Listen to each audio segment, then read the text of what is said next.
fellow countrymen, good afternoon. Shalom, Jambo.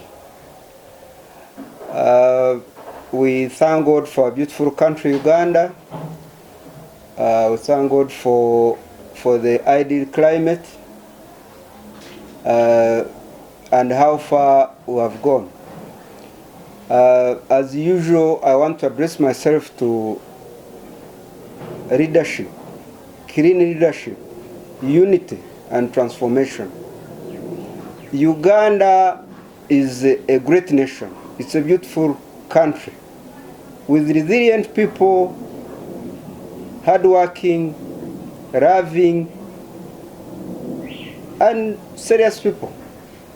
But the challenges of our time is leadership deficit, is endemic corruption, is looting. The shortcomings that we have in this nation are not done by Chinese, it's not Congolese, it's not Russians, it's Ugandans. There are few people that are stealing the resources meant for the transformation and development of Uganda. And like many have suggested, and I've also suggested before, either in writings or in speech,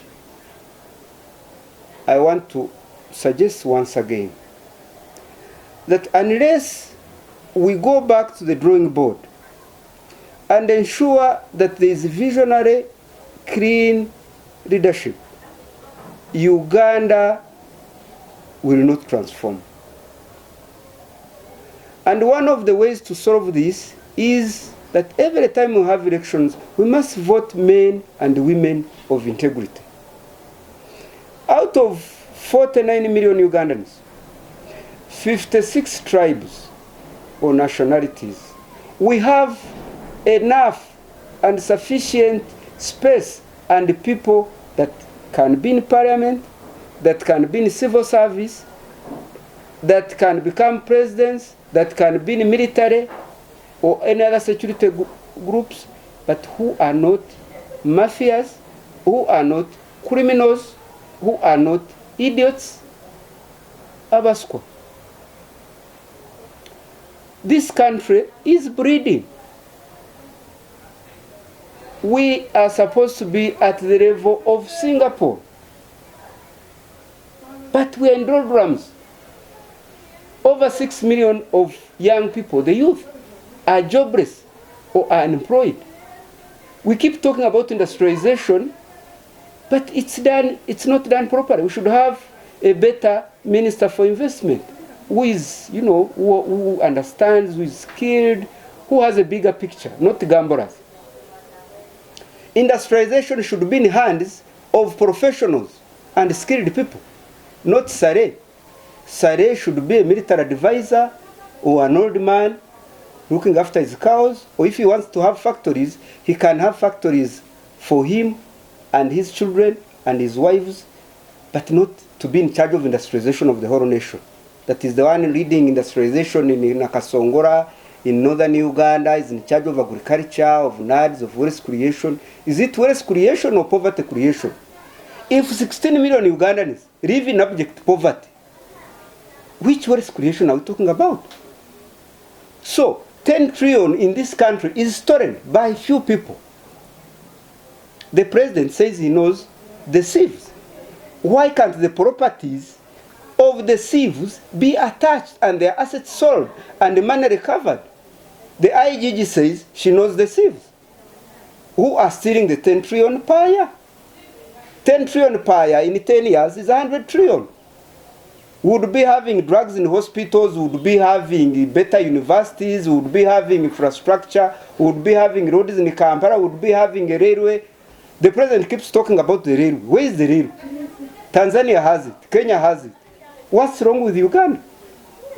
So in 2026, as we go for elections, let's vote men and women of integrity and character. And any member of parliament, any councillor, any district chairman that has been in leadership for more than 2 terms, fellow countrymen, let's vote them out.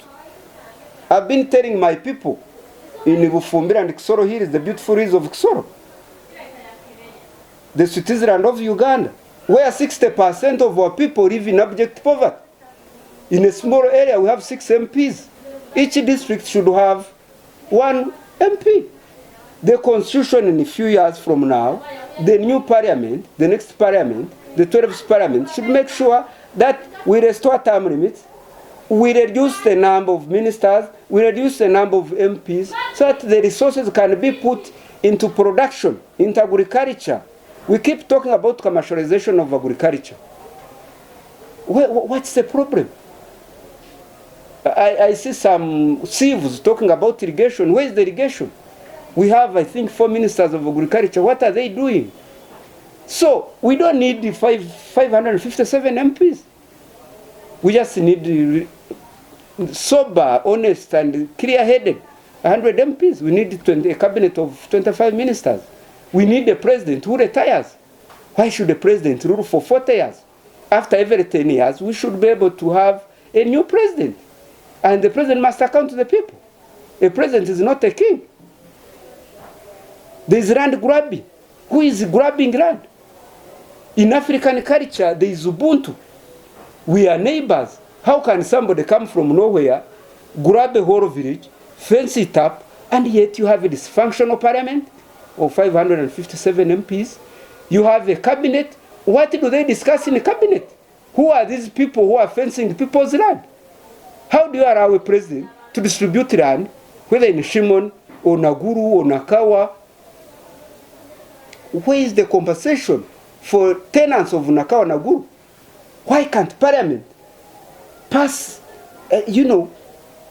pass a resolution and they pay the tenants of Naguru Nakawa? It's now 17 years.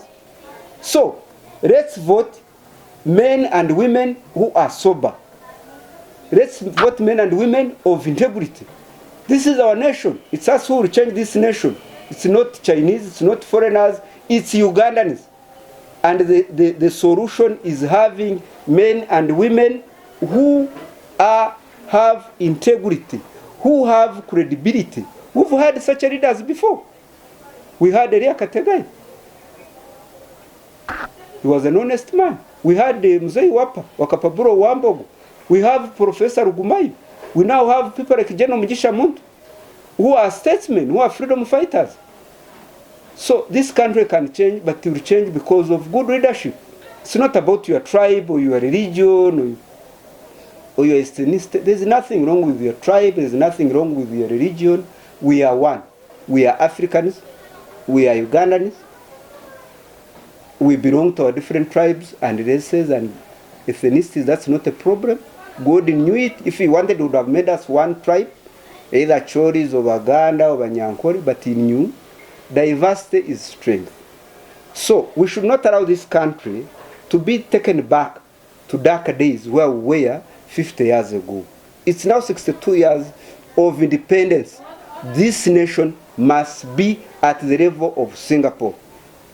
I want to thank you once again for God and my country. Kwiringira B. Ruhamya Fred.